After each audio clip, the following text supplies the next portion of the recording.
take off the passenger side front tire. I'm going to use a 17mm socket. And when I go to remove this last lug stud, I'm just going to hold the wheel to prevent it from falling. And grab the wheel and slide it off. We're going to take this shield off. There's all these screws all along here. They're 8mm. There should be one there, and then the same on the other side. Use an 8mm socket. Take all these out. Should be one right there as well.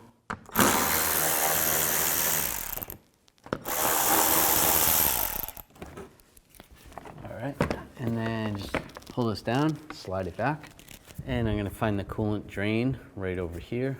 And I'll just use a Phillips head screwdriver. Make sure you have a drain bucket underneath. There we go. Now we're going to remove these screws from the inner fender well, right here and here, and under here. Pull back on the inner fender well. Gain access to this panel right here. There's a 10mm bolt. Take that out. I'm going to take this sway bar bushing out of the way. I'm going to use a E12 socket, like a star socket. Take this bolt out right here.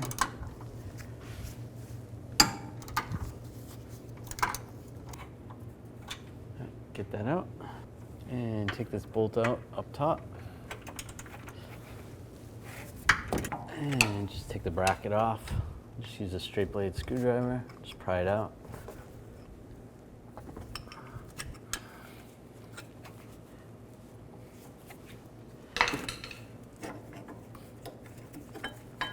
I'm gonna take this sway bar link off on the sway bar side.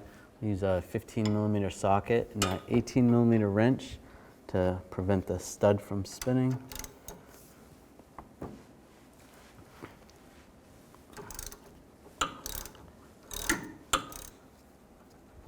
Take that off. I can slide that off, and then I can take the bushing off a little bit easier. Slide the bushing off. Give me a little bit more room right there. We have the radiator out of this vehicle for another job that we're doing, but the thermostat is located right here. You don't necessarily have to have the radiator out to get to it. There is a lot more room, so you can see, you can reach your hands in there, but a lot of it you can get from the side right here. But the thermostat is right there. Taking the sway bar bushing out and one of the links off helps out a lot. I'm going to take a straight blade screwdriver, loosen up this worm clamp right here on the back side of the thermostat. I'll just grab that clamp. And if you can grab the hose, try to wiggle it off. I'm going to have a drain bucket underneath to catch any coolant. Just fold this hose out of the way. We can access this hose. I'll just take a straight blade screwdriver, loosen up this worm clamp.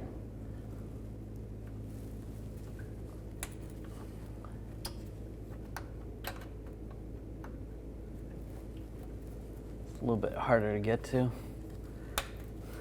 Right, now I'm just going to use a pick, try to get under here, move the clamp over, and try to get under the hose without ripping the hose.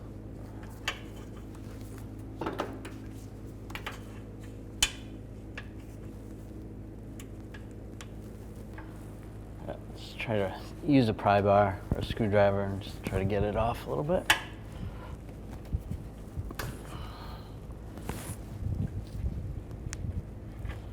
There we go. Now towards the front of the vehicle, we're going to take these hoses off and use a pick. Just get underneath, there's a clip right here. Just slide that out, just like that. Just grab that hose, and just shake it off. There we go, slide that out of the way. Now I'll take this hose off, use a pick, get underneath the clip. Clip's on the top side of this hose. Just try to find it. There we go. Just slide it up and grab the hose, just wiggle it off. Whoop. There we go. And this hose, because the radiator's not here, I can take this out, otherwise the radiator would still be attached. From underneath here, we need to disconnect this wire right here. Just use a little pick, get underneath there. Just try not to pull just the wires, if you can try to get the connector itself.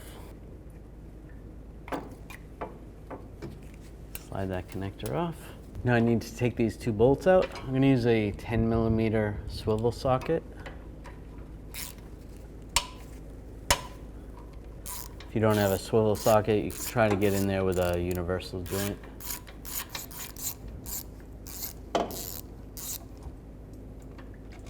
And slide that one out. You can grab the thermostat housing.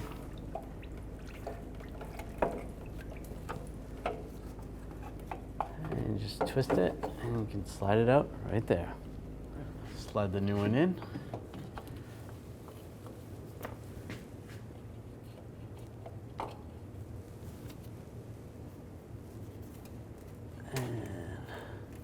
Try to get these bolts lined up.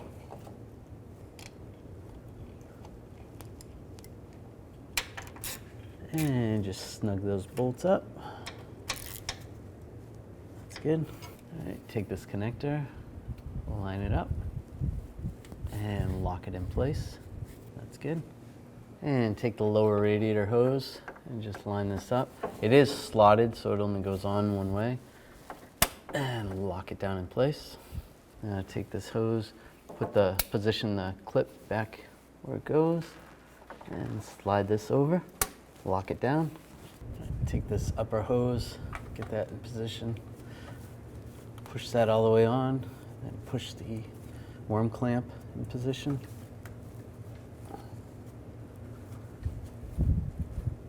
And take the screwdriver, tighten up that worm clamp, and pull this other hose back in position. Slide that on. And the worm clamp. And tighten this up. And let's put this bushing back on. Slide the sway bar out. Flip it around. Right, get it close to where it needs to be. Put this plate on. Now the threaded part's going to go down to the ground, and the other part's going to go up.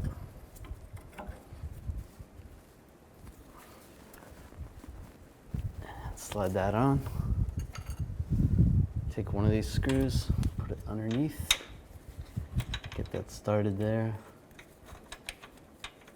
Take the other one. That from up top, and tighten those down.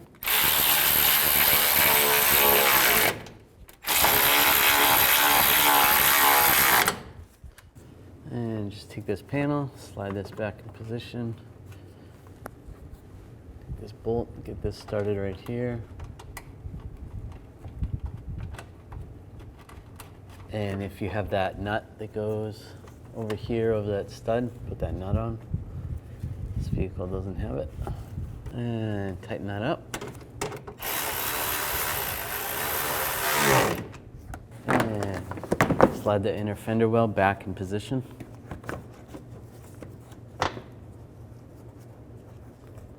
All right, get these screws in.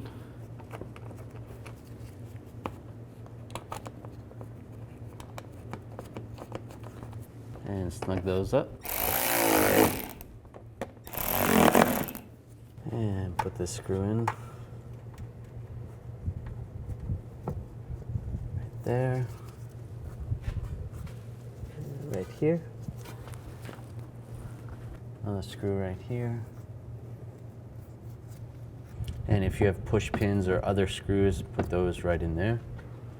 And tighten them down. Put the sway bar length back in. Get the bolt back on.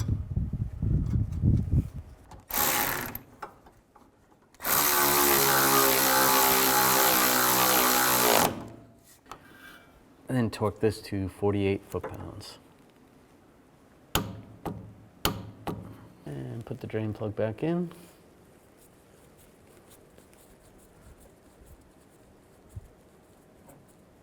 And just snug it, not too tight. Now reinstall this panel. Just get it lined up. That's good. Take all the bolts. I'll get those all started first. Now I'll just go around and tighten them all down. Put the wheel on.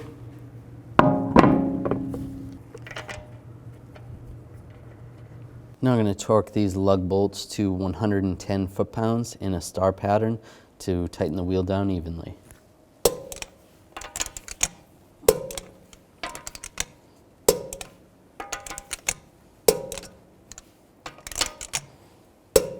And just go around again.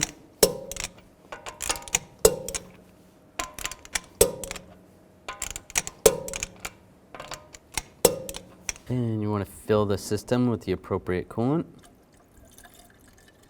There is a bleeder screw right here. If you need to access it, you can take this piece off right here and then you can loosen that up.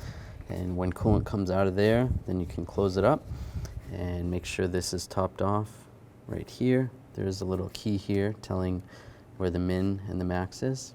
At this point, I'm going to start the vehicle up, let it run, let it idle for a little bit, let it stabilize. Then I'm going to put the coolant cap on before it gets to operating temp. So the coolant level dropped a little bit, so I'm going to top it off. Cap on. Let it run, let it heat up. Make sure you're constantly monitoring the temp gauge. It's always a good idea to turn the heat up while you're warming this up and just make sure you feel heat coming out.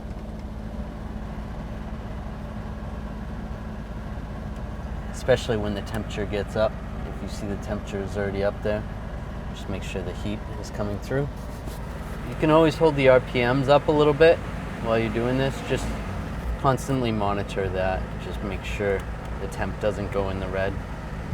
After the vehicle's run for about 10 minutes, it's warmed up, and you actually feel heat in the dash, then you can shut the vehicle down and let it cool down. You don't want to take this cap off while it's hot. Once that's cooled down, take the cap off and adjust accordingly.